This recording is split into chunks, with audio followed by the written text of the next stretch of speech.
Good evening, everyone. This is Vera Sadler, your host of Tuesday Talk Live. And I am so excited to be back again. I promise you that as we had got past our summer, I know we're still like in the heat of things here in Texas and many other places. I just left Florida and it was hot. And it's hot here in Texas too. But I promise you that we're going to be back with some exciting guests. And so tonight, I'm real excited to have with me a guest, Mrs. Erricka Mayfield, who's going to be talking with us about trauma. The reason the Lord, I believe, has had me go into this area is because we have so much going on in the world, right? We have a lot of things going on in society, in the world, and people are just struggling. People are struggling to focus. People maybe are hiding the trauma they're in, and we see a lot of things happening. And Miss Erricka, we're going to hop into that sometime to have a discussion about the effects of trauma. But I just want to take a moment and welcome everybody to Tuesday Talk Live. And Miss Erricka, if you would just introduce yourself to our guests on tonight, where you hail from, and anything else you want to tell our guests about tonight as we get started. Okay, well, thank you for having me, Miss Vera. I'm just elated to be here tonight. Um, I'm originally from the East Coast. I was born and raised in Raleigh, New Jersey, and at the tender age of 21, I decided to move away with my mom. My mother and I, we relocated to her birthplace, which is Texas. And I've been in Texas for 29 years. Um, Wow. yeah, 29 years. I've been married to my husband for 22 years. We've been together 29 years. We have a total of 5 children, 8 grandkids. I really married. Oh, hold on, Miss Erricka. I did something wrong. There we go. Sorry. No, you're fine. You're fine. I am married and basking in being a grandmother. It is so much greater than being a mom. But Oh my gosh. I'm also an ordained minister, and I love the Lord. That is truly how I feel, and that's it about me. Well, I love that introduction. One, because I'm a grandmother too, and I can attest. I share your testimony that I Yes. laugh and sometimes I tease. I was telling somebody just a couple of weeks ago, or no, I heard someone say I was in a training or something. And I heard someone say, "Why couldn't God just have skipped the kids and gave us the grandkids?" Right? I know that's not possible, but man, grandkids are a jewel. I love being a grandmother. That's like such a fulfillment, such a joy. Yes. My grandkids, I had this procedure done a couple of weeks ago that I know this is not talking about our trauma. It was my personal body trauma. But my grandkids, I couldn't take them to the movies like I planned because I was bedridden that day Okay. at the procedure. And my grandkids called me just to say, Grandma, we just want to check on you. I mean, Wow. these are not older grandkids that Right. Right. you think that were 18, 19, 20. Mhm. These are 11 and a 12-year-old. Wow. Grandma, we just want to check on you. How are you feeling? Are you okay? Man, so being a grandma is real good. I have an Right. 18-year-old grandson that just went to college, and sometimes he just texts me, Grandma, I just want to say I love you, Oh, girl. It's like the best thing ever, wow. right? Yes, it is. Yes, it truly is. Truly, truly, I truly. love that you're an ordained minister. And as we're talking about trauma, so our topic tonight, guys, all those that join us and come into the Tuesday talk and be a part of this, we're talking about trauma tonight and the effects it have on individuals. And Miss Erricka was um, referred to me, but as a minister, when you said that, it just clicked into me. It's so important for those of us who have these talents and these other areas of calling, not just to stand and preach or teach like we do, but these areas of ministry that we can deal with. So I Yes. want to say the areas of ministry of dealing with the trauma, of dealing with the hurt and the pain, that it's so important that we operate those in the body because I feel like there is good evening, Miss Nicole, that I feel like there's so much hurt and pain in the body Yes. that is not addressed.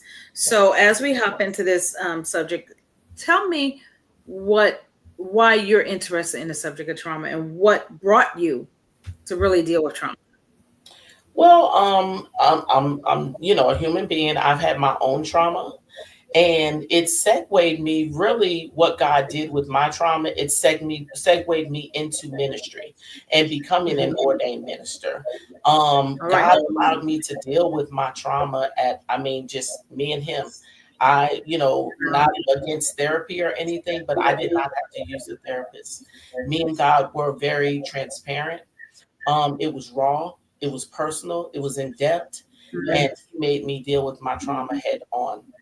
So it Stop just there kind of before you gave keep me. going because you said some key words there, Hmm. because I don't want to glaze over this topic.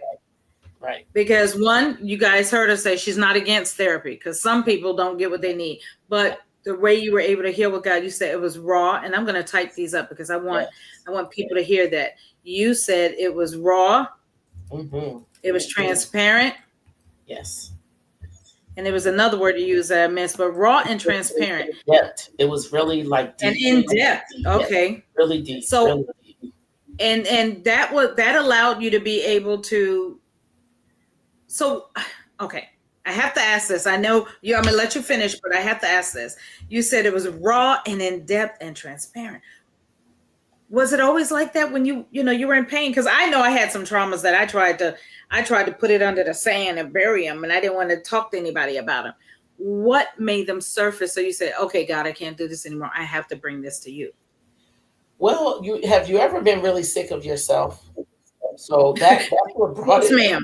Yeah, that's what brought it to the forefront for me. I can remember it was a particular, I think it was right after Christmas, or it might have been in the summertime.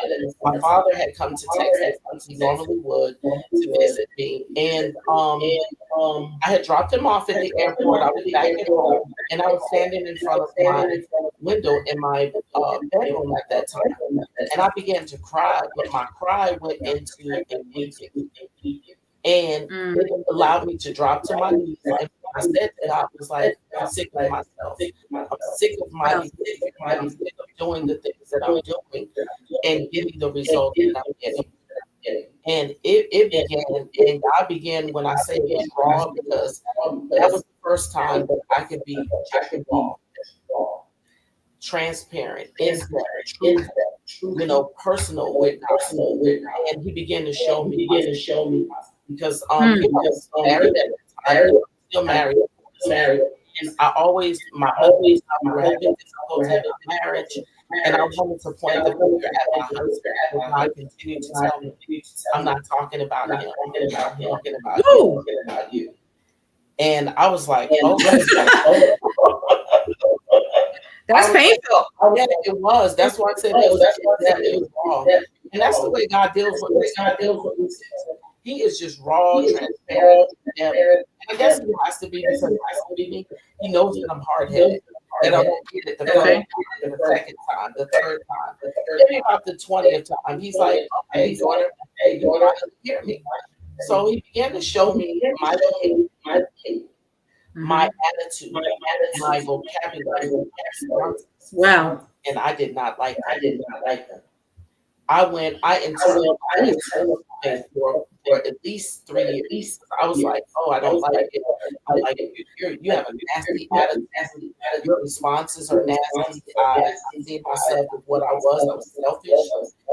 While I thought I was one of the most loving, people, but I was being selfish because I was still like a child inside behind me. Like, why am I mad because I'm not doing my thing?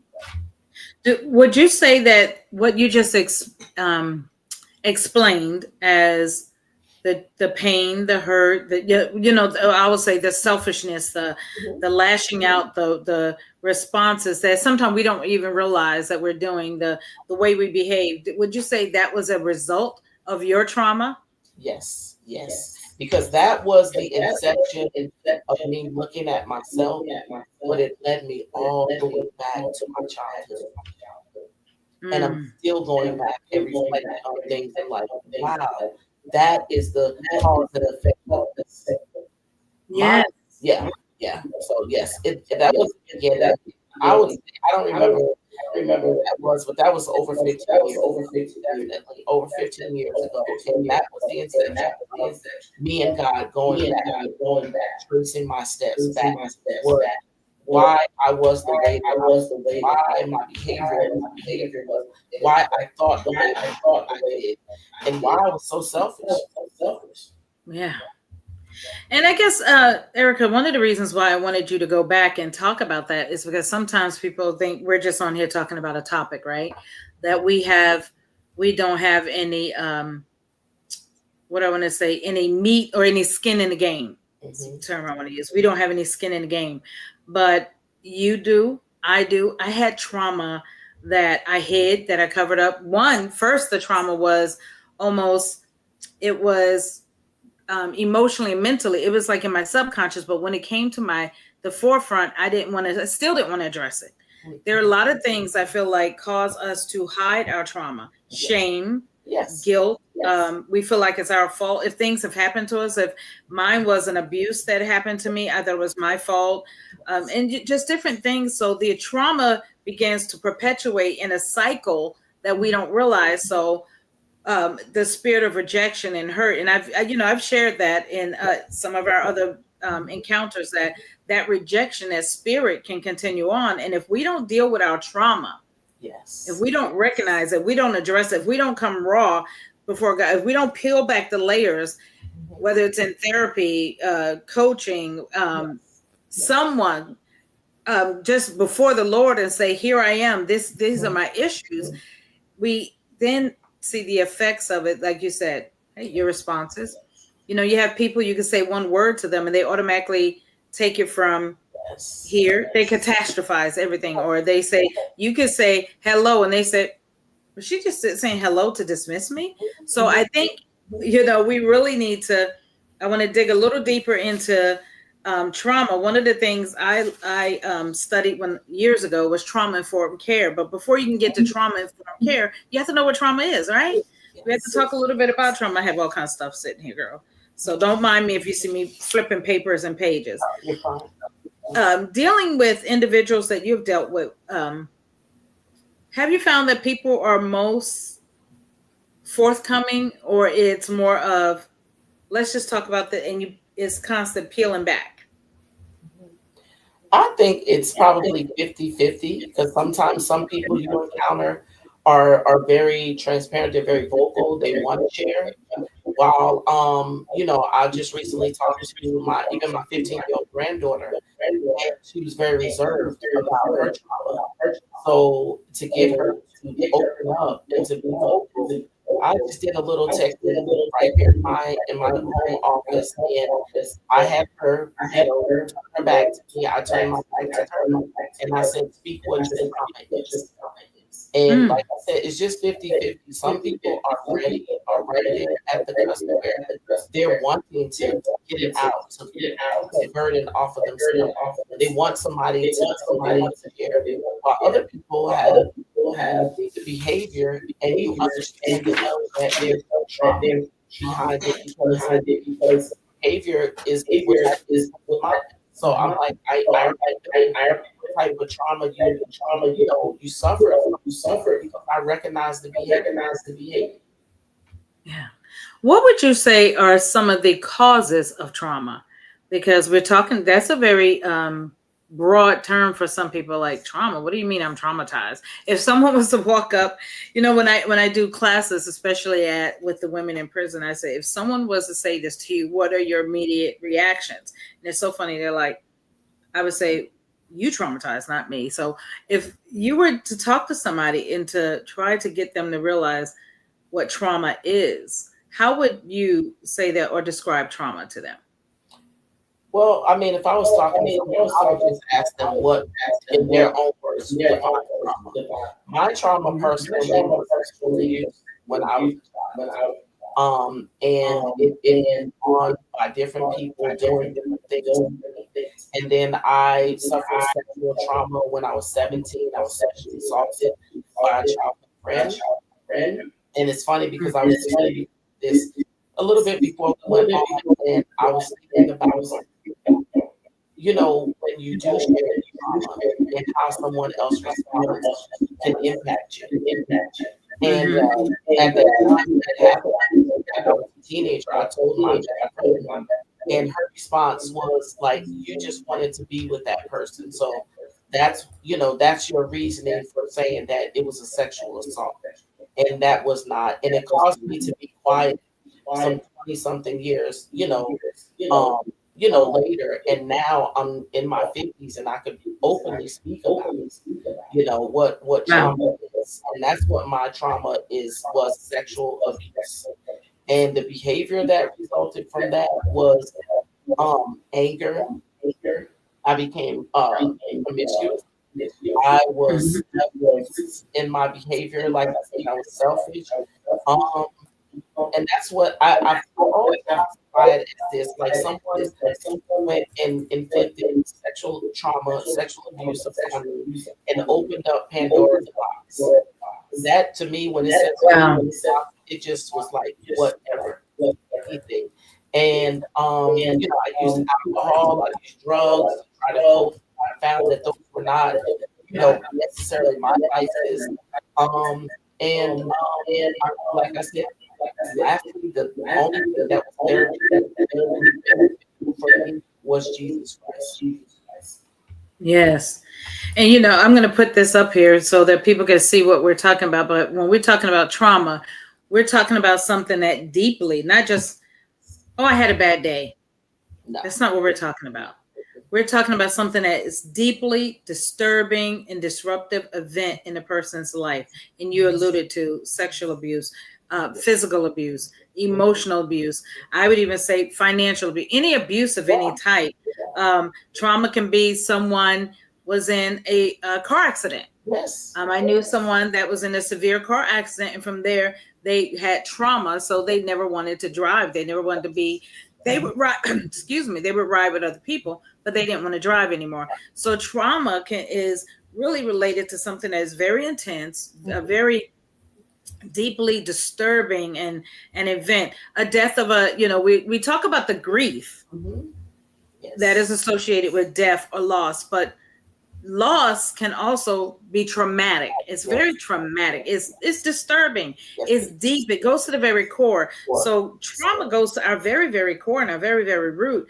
And we need people to understand that when we're not talking about, oh, I just went to work, or today I just don't feel good. We're talking about an event. Maybe someone has been diagnosed with a terminal illness. That's traumatic. Yes, it is. Yeah, family members, all the people that just suffered loss of their children in Kerr County, and different things that we hear. So, for those listening to us, we're talking about situations and circumstances that really shift. Yes. If we would say shift the trajectory, can cause a shift in the trajectory of someone's thinking, right? Their emotional makeup. And you said something that was really good. You said the behavior that followed. And the reason why another reason why I wanted to talk about trauma is not just to bring it up and say, hey, we all have trauma, we go through things, but to say, if we don't recognize what trauma is, you just said it, there's some behavior that can follow. And yours was because the abuse was promiscuity. Mine, because of that because of a sexual abuse, mine was I didn't like to be touched in certain ways. And until God comes in and heals from those different traumatic events, it can be very damaging in your life. There are young women who are out living, or young men or boys who are out living lifestyles that are not pleasing to the Father because of traumatic events. And we don't want to say that. We want to say, oh, that's just the way they are. No, that's not. No. That's not. So I just really wanted to mention that about trauma. I had on here types of trauma. So we said sexual abuse, right? Emotional abuse. If you could think of any others, that accidents. Yes.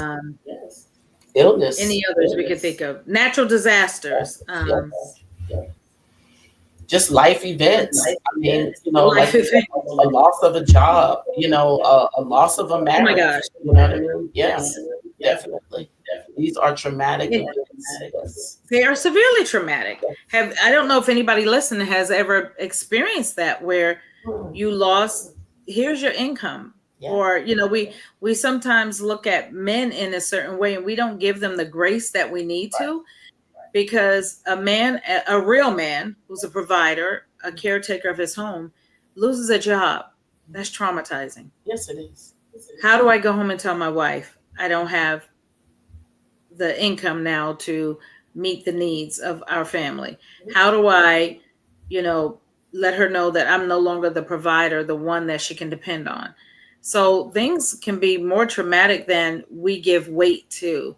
Yes. And sometimes we brush them off in our Yes. lives. Yes. So you may have, and you don't understand why you're behaving the way you do, right? Mhm. Or, and your children, we don't Yeah. understand trauma is not just in an adult. Children go through extensive trauma, and sometimes their behavior Yes. It's a is a result. telltale sign. Mhm. Yes, indeed. Tell me, have you encountered? I mean, I know you work in the human services field, so Mhm. you've encountered some individuals. Tell me some behaviors that you've actually noticed, even if it's not acting out, behavior, but like characteristics. Just with different populations of people that you can say when you meet them, you say, okay, this person must have had something else happen. Yeah, definitely.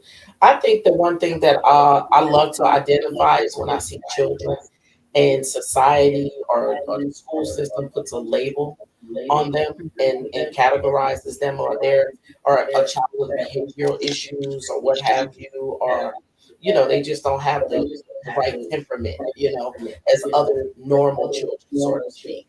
And That I they claim, love right? that because that's what happened to me when I was in school, because of the trauma, the behavior that resulted, that I was classified, was put in remedial classes. So those are the children and adults, young adults, that I really like to connect with.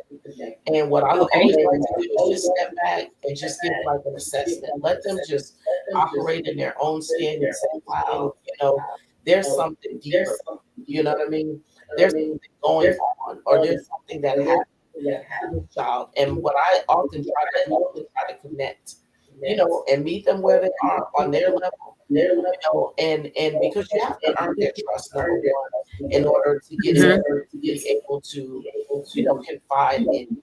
So that's one thing that I like to do is just try to sit back and assess a person, a child, a young person, and not give into the label or what they've been classified as, or look at their behavior, even when their behavior is not, you know, um, acceptable, or what we would consider good behavior. You just meet them where they are and ask them, hey, why are you out there doing that? Or why are you? I had a probably this year come. I was in school at the corner of my house. I had some kids walk past. A young man, he came up to me and kicked my door. So I heard it. I ran to the door. We opened it, myself and my son, and we, said, who did that? All the other kids pointed to him. We weren't able to catch it. We caught it on the ring camera, found out who it was. We sent it to the police. Ultimately, they found out when he came past again, myself and my son, we went past. So we kind of like, but when we cornered him, the young man's response, he was like, yes, ma'am, when I approached him. And immediately I knew then, I was like, he's dealing with his own trauma, Mhm. he's being coached, upon by his friends, peer pressure. And that was Mhm. that's what did it. And I think it's important in African American culture and just, Mexican culture, is not be so quick to classify or deem a child as you are Yes. problematic, or you are not good, or just put a label on them. You can impact them into their adulthood. And Yes, ma'am. words can segue them and have, catastrophic effects to them, how they feel about themselves, how they Mhm. perceive Mhm. themselves, and the things that they will do or don't do in life. So I think just really accepting kids and young people where they are, even if we have, young people who are living a lifestyle that, is not pleasing to God, get in there and ask questions, accept, because Yes. that's what Jesus Christ, what God has done to us. He didn't deem us unredeemable. We are No, redeemable. not at all. So the same grace and favor that That we he gave gave, us. I say admonish that on other people. Yes. And I feel like I believe, and you probably, and it's kind of what you're alluding to, that when you've gone through and you've allowed yourself to heal. I have a friend, Pastor Keisha Jones, and I don't see her online tonight. And she may be, maybe I just can't see her name on there, but she's teaching some classes to some individuals in some recovery rehabilitation places. But one of the things we have talked about is how when you've come through something, you're also able to teach from that vantage point. So now you're saying, wait a minute, I had to be redeemed. Right. I had to be set free. I've been here, done that. We're not sitting in glass houses throwing rocks, right? And then as a young woman in ministry, I was able to, my trauma from a girl Mm-hmm. caused me to be more sensitive Yes. in the spirit. It gave me, I want to say, it gave me like a extra boost of discernment Yes. of women, young girls that may have been affected by the same type of trauma that I was, because I would allow the Lord to make me sensitive, more sensitive, and not hardened. So that's just a segue into we have a choice. Initially we may not, because of our response is like, oh, I'm traumatized. Right. But when you begin to peel that back and uncover it and get healing, you have a choice to walk in healing Yes. or stay in bitterness. Yes. And let's talk a little bit about that, because walking and healing it, some people may say, okay, I went to a therapy session, I'm healed. Yeah. Yeah. um, I prayed, I'm healed today. I don't think it works like that. What about you? I do not. My healing is continuing every day. God gives Thank me continual revelation about different things to understand, even my abusers. you. Yes. To understand that I don't know their stories. Mm-hmm. And in my healing, what I have learned also that some of the way that I feel my anger has also been generational. And Wow. that's the vein that God has me in right now, is going back and looking at my parents and understanding their, upbringing and the things that they went through. And you said something about rejection, early.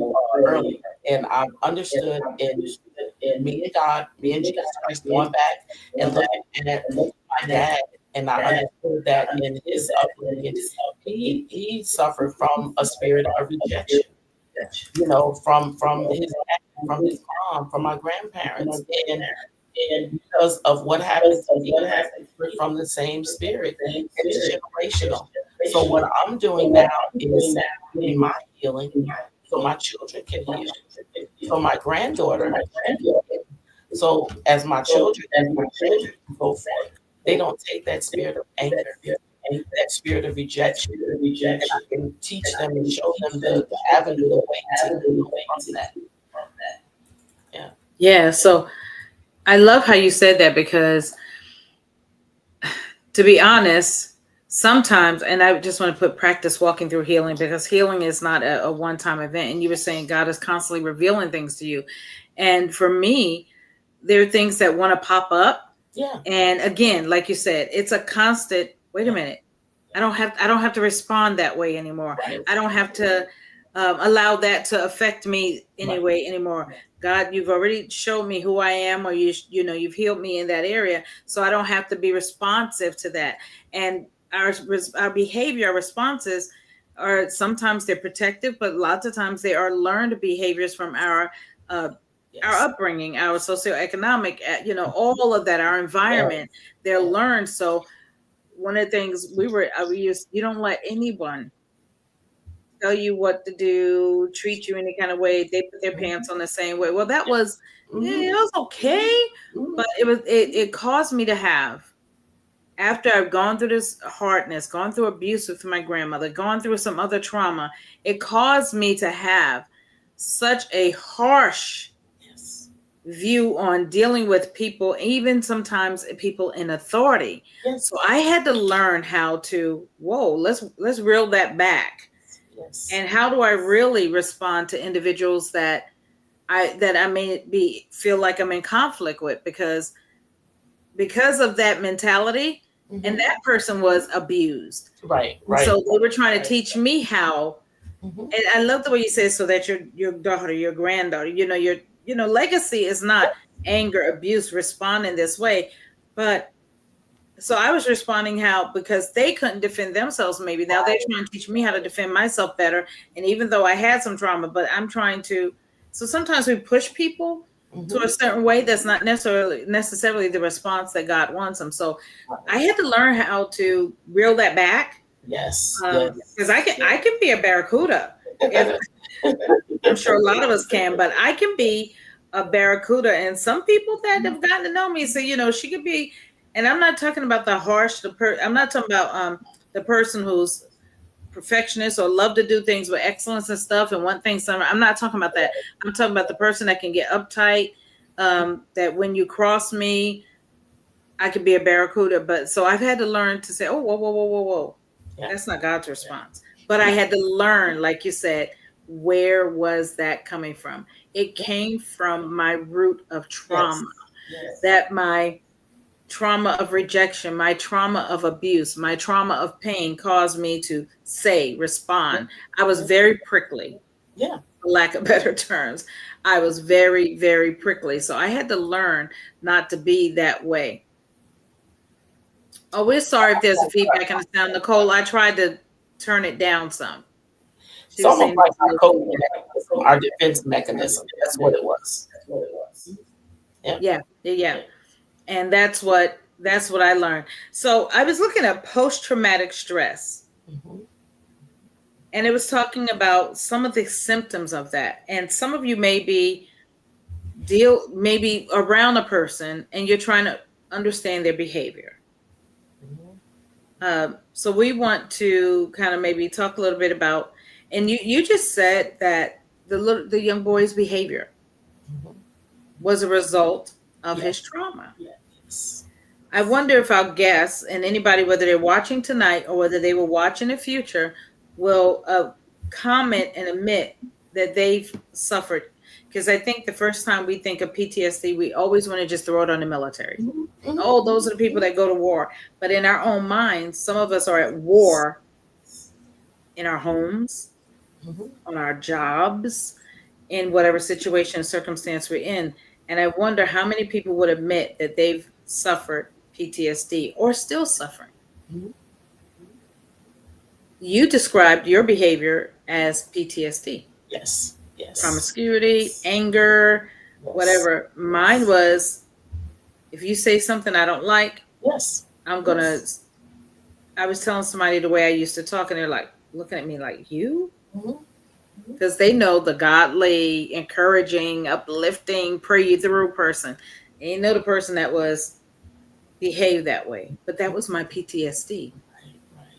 So if you, I don't know if you had something you want to comment on that, Miss Erricka. Yeah, I was gonna say when we talked about like learned behavior, I said what the Holy Spirit has shown me is that what he does or I know what he did with me was he had to take me and is still taking me and helping me to unlearn the incorrect responses, the behavior, the attitude, the perception, and Mm-hmm. teaching you the correct way to respond, to act, the behavior, the thought process. So when we, talk about looking back at our, grandparents or mother and father, like, what you were saying, your grandmother told you, you don't let nobody this. That's the same thing that we were taught. And I had always attributed to being from the East Coast, like, oh, maybe that's the way, that we were supposed to do. But when God really showed it to me, my mom, when I knew my mom, I only knew her as a single woman. She had been twice divorced. And I only knew her as a single woman. She did not have my grandmother. My grandmother passed away when she was 5. So she just was a young woman, 18 years old, married with 4 children. that didn't work. She went into her next marriage, had a couple of more kids, and that didn't work. She had domestic violence with her second marriage. Not learn. I did not learn that until about 5 or 6 years ago. And I'm like, what you taught me was that was her way of navigating through the world. It didn't mean that it had to be my way of navigating, Right. And so I'm working still on in life to unlearn the learned behavior, the incorrect ways that we get taught to navigate and cope with different things, And I'm sure your parents were taught this as well. Something happens to you, you tough it up. You don't let anybody see you cry. If you need to cry, you need to Mm-hmm. no, no, you're a human being. You should be aware of your feelings. It's that moment where you are. So I just say that what God is helping me to do is to unlearn the incorrect, responses, the behavior, the thought process, and teaching me the way that He wants me to respond, Mm-hmm. to think, to move through life, to navigate, to respond. And even if it means to respond to something that, I don't have to get an attitude all the time. You can stay calm. Sometimes no words are the best response. Scripture just came to mind when you were saying that you can choose and how you navigate. And the scripture just came to mind. The scripture that talks about there's a way that seemeth right unto man, Mm-hmm. but the end thereof is destruction. So if we choose our way Ooh, and not God's way, the end is destruction. yes. We need to learn how to choose God's way, God's peace, Mm-hmm. God's grace, because if not, we're going to allow the PTSD. And I'm not saying that, what I'm not saying for those listening is that PTSD doesn't happen or trauma doesn't happen and it doesn't affect you. We're not saying, oh, this event happened and woohoo, all of a sudden it doesn't matter, or that it's non existent in our life. That's not what I'm saying at all. What we're saying is that when something does happen, one, you can't bottle it up, No. you can't keep it hidden, because it's almost like that Coke bottle, right? You keep it covered up and then you shake it, and then when you do open it, it's explosive Yes. Yes. because we've kept it bottled up too long, and when it finally does come out, it's like and explosive behavior spreads on as far as everybody. It's like a shotgun with pellets. It goes as far and wide as it can. So we're not saying that trauma doesn't happen, that trauma doesn't hurt, Yeah. that trauma doesn't run deep, because we get said the definition, trauma runs deep. Yes, What it we're does. saying is you have to choose Yes. to do something about it. And if you are a person who suffered through trauma, we want you today, tonight, to think about, how do I let this go? How do I get the help I need? How do I not run around and be triggered by everything around me? You have flashbacks. I'm just reading some of the things that are part of Yeah. PTSD here. Let me just read them for some people. And intensive, intrusive thoughts. Man, that's deep. Yes. You can't think straight anymore. You have intensive, intrusive thoughts. You have flashbacks, nightmares. Y'all, before the Lord healed me of the abuse from my grandmother, I had, and the person in her that she was dating that sexually molested me, Mm-hmm. I had I had a nightmare, and I am not exaggerating, Miss Erricka. I Yeah. had a repeated nightmare every year for 5, 6 years. Mm-hmm. And this nightmare was this same person that perpetrated against me was always after me. And everywhere I would go to hide from that person, they would find me.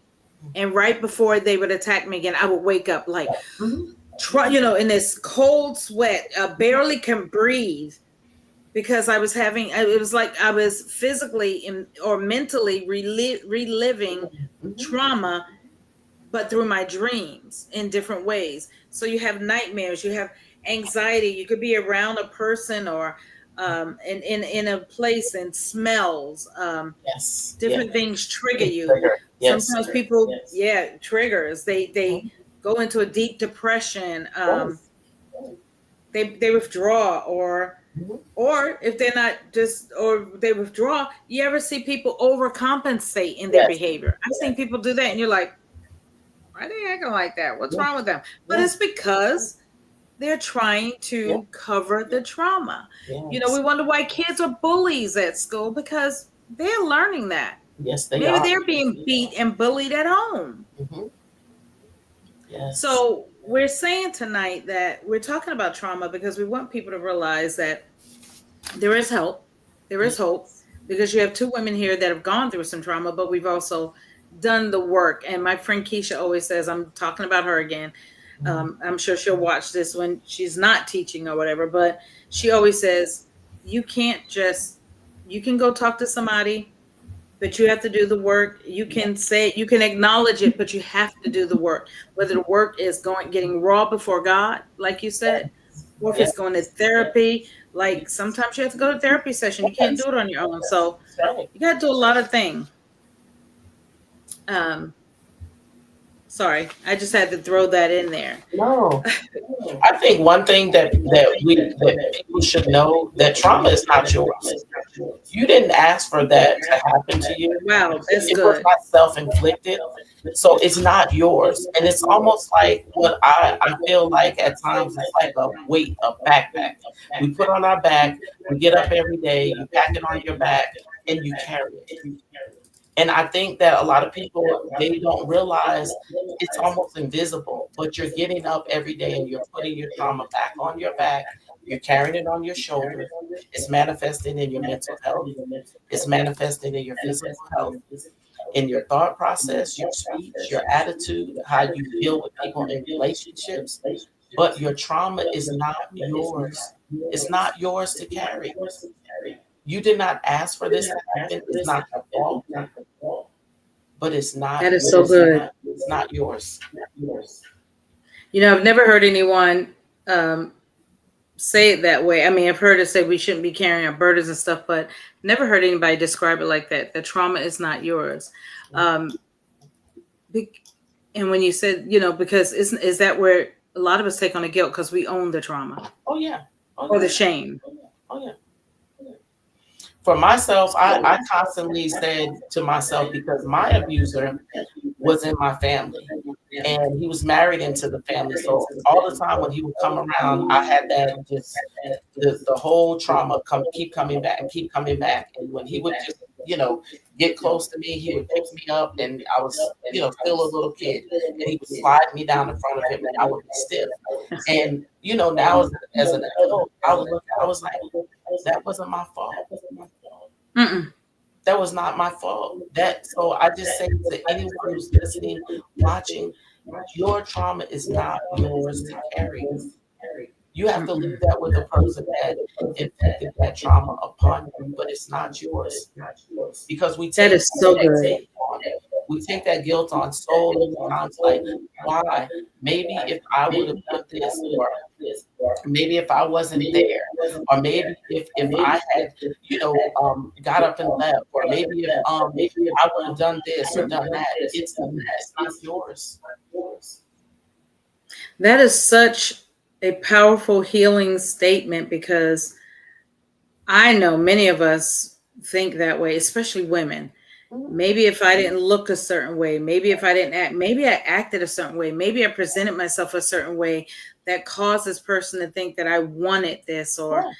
you know, but no, Not that yours. person has issue in their own mind. Yes. Maybe they're reliving their trauma and they're Right. enacting it upon you, or we don't know the cause. We Right. don't know whether it's just they're mentally ill, whether they have a depravity of mind that is driven by the enemy. Whatever the Right. cause, it's wrong, and it is not your fault.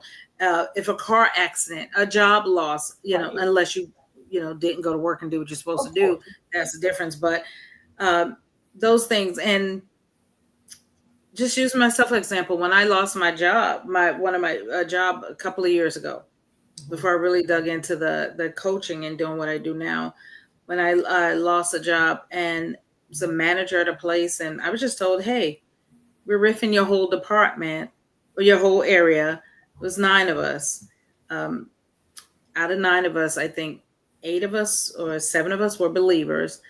Well, my whole team was able to find other jobs. They wouldn't do, and then they wind up keeping one person, Mhm. and I was the only one that got riffed because everybody else found jobs. They just was able to. Wow. And people would say to me, "You're not upset?" I didn't do anything. I went to Right. work and did my job every day. It affected me. So Right. that's the thing. Mhm. It'd affect you. It'll hurt. Right. It's painful. Mhm. But their behavior was not for me to own. Right. That's right. I cannot change what people will do. I love that what you just said, because if someone can shift their thinking instead of holding on to that, because trauma causes you to have a sense of hopelessness. Yes. It causes pain and grief so deep that Yes. because we bring it so close in here, it's hard to let it go. Yes, And if it we is. could find a way to say, no, that, no, this wasn't right. No. No, that's not mine. No, that abuse, I didn't cause it. No, that pain, I didn't cause it. That accident, That's right. no, That's it's, or we're not God. First of all, we're that's not right. God. That's right. We That's don't right. control the weather. We don't control That's the, right. Mhm. we don't. Everybody wants to blame, Mhm. figure out the blame of the siren system and all that Oh in yeah. Kirk County. And Mhm. I'm so appalled by it, because what I Mhm. want to say is, they don't control the weather. No, they don't. They Don't don't. blame the person who's sitting there trying to press a button and let you know the emergency alert system. Can you not point the finger and blame, but just say, okay, It happened and deal with it.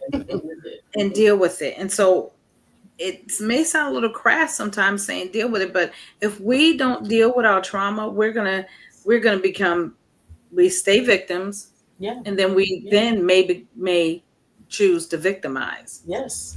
Yes.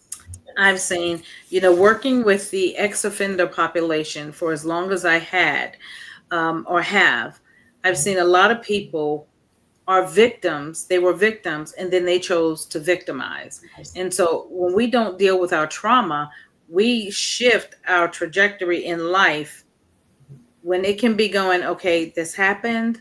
Um, it's emotional, it's physical, it's mental, it could be spiritual, it could be all these different things. But if I deal with it, and sometimes you have to compartmentalize your trauma. Okay, Yes. what is this Yes. happened here? This piece happened physically.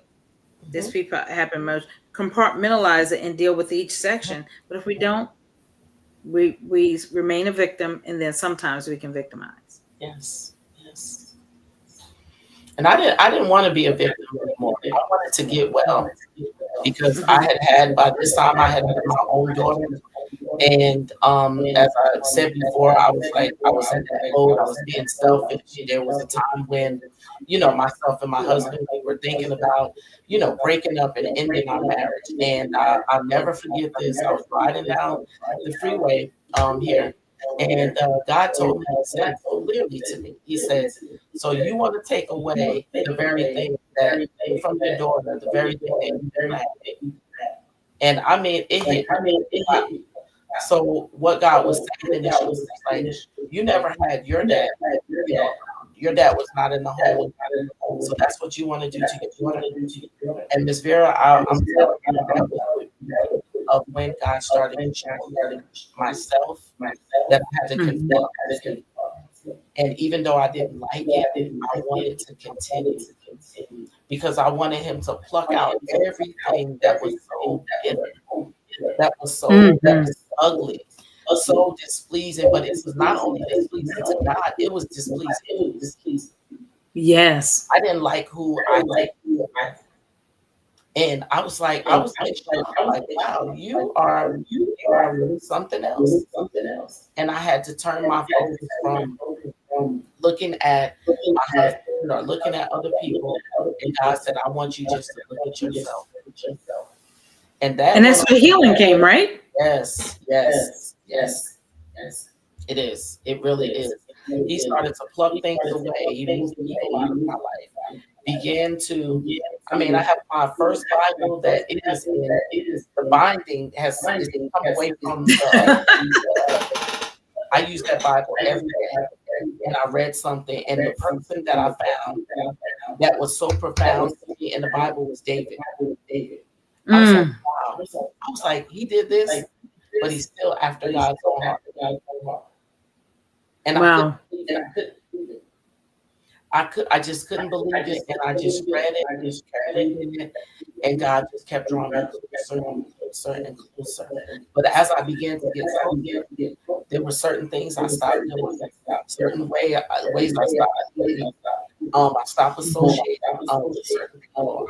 I didn't drink. I quit cigarettes cold turkey. I used to smoke cigarettes, and I mean, Oh I my quit gosh. cold turkey. He took the taste from me, and I didn't even Wait a ask that. minute. But you just said some you stop associating. I'm sorry. It just dropped in my thoughts. Some people want us to remain in Oh yeah, trauma because we're down in the gutter with them. yes, That's what just came into my mind. Some people don't want you to be well. they don't want you to be. Guys, whoever's listening to us talk about trauma tonight, some people don't want you to be well. So you be like, look, me and my friends, we cool. Yeah, Yeah, because you're all traumatized. yes, Some people don't want you sometimes you have to disassociate with who you are around to get the healing you need. Thank you.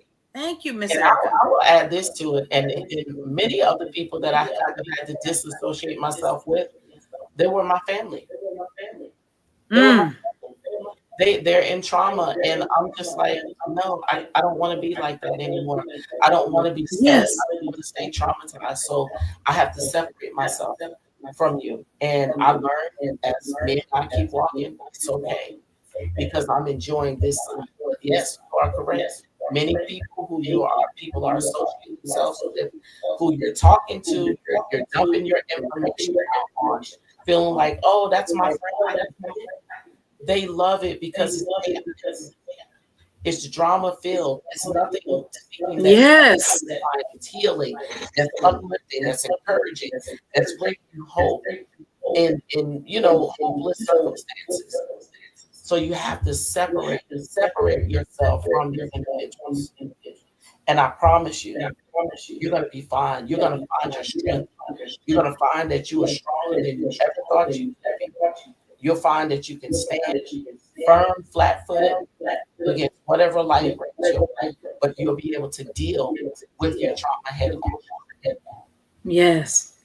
So, Miss Erica, instead of a person using trauma as a crutch, because I'm sure in your line of business you've seen a lot of that. People use trauma as a crutch. Um, if you met a young woman, Mhm. young guy today that you knew had a very traumatic, very very traumatic, and I want to read this right here. It says big T trauma, life threatening events like assault, combat disasters, or severe abuse. Little T trauma is considered non life threatening events that are still distressing, such as betrayal, financial collapse, divorce, bullying, grief, and different things we talked about. But if you met someone who has come through a bunch of trauma, they cross your path and they say, hey, you've been talking about trauma. I know you said you gave it to God. I've been trying to pray about this. This isn't working. But you really had to encourage somebody Mhm. not to remain Yeah. and use trauma as a crutch. What would you say to them to help them even just get started and to one acknowledge, get started, and help them as an encouragement to Mhm. come out of their trauma filled, trauma ridden, post traumatic stress, that PTSD mentality and mindset? Oh, wow, that's a good question. I think first, like the first thing to do is just offer them grace. Number one, and That's so second, beautiful. is to offer a person grace. And I think that I would ask them because everybody's path to healing is different. How far are you willing to go to heal? You know, that's what I think would be profound in asking people how far are you willing to go? for your healing, you know. And I think we would just have to kind of write some things down, like, looking at what that trauma is and what the behavior is, and now what can we do? You know, like I think I would just ask number one to be as vocal, because I think that's the staggering thing that happens when trauma is inflicted upon us. We become silent. We become Mhm. the devil won't allow us to use our voice. That keeps us in a level of Yes. rigidity, and in bondage. You can't speak about it. Telling you it's your fault. It's shameful. You know what I mean? You should be Mhm. embarrassed by it. You shouldn't tell anybody. So I think after offering them grace, I would ask them to be vocal. Find someone, whether it be God, a therapist, or someone who they where they can be vocal about their problem. And like you said before, if they have to compartmentalize it, if they're talking to me today, they'll only tell me a part of what happened. 2 weeks from now, they can tell me another portion of what happened. But Mhm. vocal about what your trauma is. It's free to be able to It speak, is very freeing. to say it out loud. It gets it off of here and lets it go out into the atmosphere. And you get to say, Yes. I don't have to be, held in bondage and captivity by this secret that was never meant to be. Never meant to be carried. They can release the backpack. Yes. Yes. So be vocal. Take all the contents out of it. Let the contents out. I love that. Let the contents out the backpack. I Yeah. love that, to offer grace, Yes, um, definitely. because we can't have that shock and awe. Oh Mhm. my gosh, shock and awe. Oh, we have to just have an attitude and a spirit of grace, Yes. because we don't want to re-traumatize individuals. We don't want to re-injure a person. So grace, one, because God had to have grace on us, Yes. and none of us are perfect. None, if we are, we'd be like Enoch and be raptured up out of here already. So Yeah. that grace piece is so beautiful, to offer grace for individuals who are Yes. going through, and to individuals who are struggling or suffering through.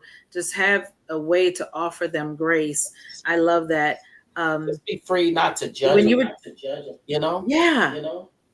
And then when you were saying to be vocal about it, I want to encourage anybody listening to us. Yes. Find someone that you can confide in. Find Yes. someone that will walk alongside of you. And as you're trying to be vocal, one of the ways you can be vocal, if you don't just want to say blurt it all out, write. Right. Journaling really Yes. is very expressive for me. Yes. It's a way. One of my dear nephews, who the Lord has taken home now, he started something called Journaling Saves Lives. That Mhm. was his ministry, and Wow. so powerful. Talking about, you journal it and you write it down, and you just see what the Lord is doing in the Yeah. midst of all this. So I would encourage individuals to write it down, journal it out, Mhm. and just be encouraged that there is hope.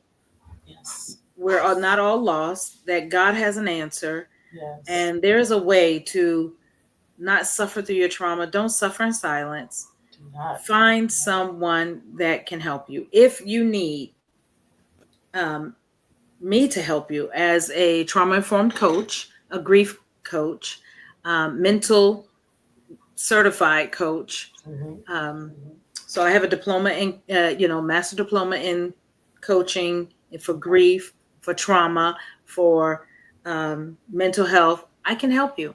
I want to Yes. talk to you. I don't Yes. want you to be by yourself. We want to help you. We Yeah. want to pray for you.